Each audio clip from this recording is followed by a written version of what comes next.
এবার যদি আমি অপ্রকৃত ভগ্নাংশ থেকে মিশ্র ভগ্নাংশে নিয়ে যেতে চাই, সেক্ষেত্রে আমরা কি করব? সেক্ষেত্রে আমরা দেবো ভাগ পদ্ধতি। অর্থাৎ এই নিচের হরকে আমি ওপরের লব দিয়ে ভাগ করে দেবো। তাই 4/15 করলে যেটা ভাগফল হয় সেটা এখানে থাকবে, আর যেটা ভাগশেষ হচ্ছে সেটা উপরে চলে যাবে, আর এখানে যেটা হর ছিল সেটা এখানে চলে আসবে। আর একবার বলছি, 4কে 15 দিয়ে যদি ভাগ করি, 3-4 = 12 হলো, 3 পড়ে থাকলো ভাগশেষে, সেই ভাগশেষটা আমার চলে যায় ওপরে, আর 4টা নিচে চলে আসে হর হিসেবে। যেখানে যেমন আরেকটা উদাহরণ দিয়েছি আমি, 58/7। এবার 58কে যদি আমি 7 দিয়ে ভাগ করি, 7 × 8 = 56। এবার 2 হচ্ছে আমার ভাগশেষ পড়ে থাকছে, বিয়োগ করলে আমার 2 ভাগশেষ পড়ে থাকছে। এবার এই 2টা আমার চলে গেছে এই ওপরে, আর এই 7টা যেটা হরে ছিল সেটা আমার চলে আসে নিচে।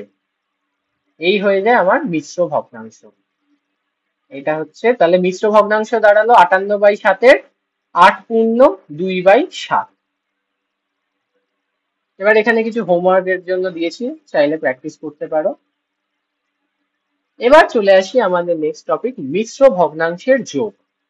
মিশ্র ভগ্নাংশের যোগ কি? মিশ্র ভগ্নাংশের যোগ হচ্ছে নর্মাল ভগ্নাংশের যোগের মতোই, শুধু আমাকে এই মিশ্র ভগ্নাংশটাকে আগে ভাঙিয়ে নিতে হবে।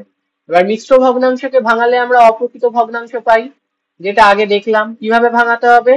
এই দুটোর মধ্যে আগে গুণ করে দেবো, মানে পূর্ণ সংখ্যা আর যেটা হরে আছে সেটার মধ্যে আমরা গুণ করব। গুণ করে তার সাথে লব যোগ, এবার এই টোটালটাকে আমরা হর দিয়ে ভাগ করব। সেম এই দিকেও করব, 7-এর সাথে 3, 7 হচ্ছে পূর্ণ সংখ্যা, 3 হচ্ছে হর, এই দুটো গুণ করে তার সাথে 1 যোগ করব, একটা হচ্ছে আমার লব। এই টোটালটাকে আমি ভাগ করে দেবো 3 দিয়ে। এবার তাহলে আমরা পেয়ে গেলাম দুটো অপ্রকৃত ভগ্নাংশ। এই যে 27/5 পেলাম এক জায়গায়, আর এক জায়গায় পেলাম 22/3।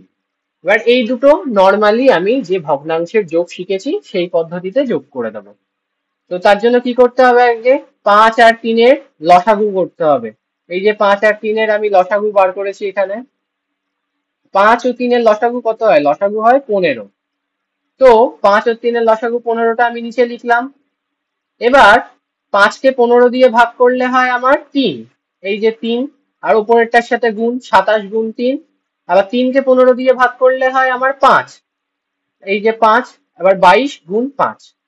তো এই দুটো গুণ করব আমি, রাতে চাইলে করে নেব, করে নিয়ে আমার 27 × 3 হয়েছে 51, 22 × 5 হয়েছে আমার 110।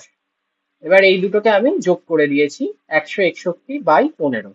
এবার এইটুকু করলেই হবে না, এটা যেহেতু আমার অপ্রকৃত ভগ্নাংশ এসেছে, তো আমি সেটাকে মিশ্র ভগ্নাংশে আবার ভাঙিয়ে দেব।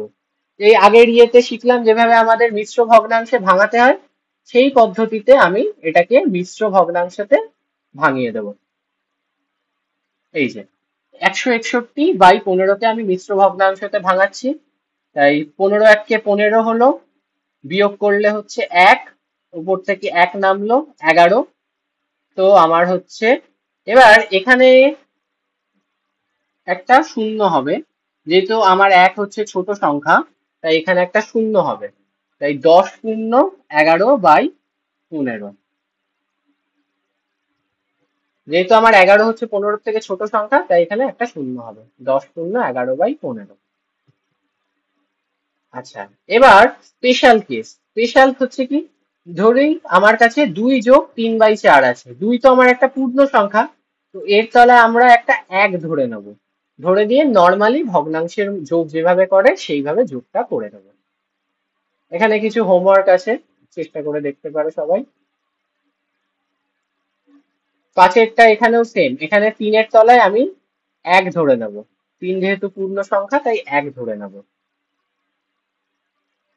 আবার মিশ্র ভগ্নাংশের বিয়োগ হচ্ছে মিশ্র ভগ্নাংশের যোগের মতোই, শুধু এখানে চিহ্নটা বিয়োগ থাকে, মাইনাসে থাকে।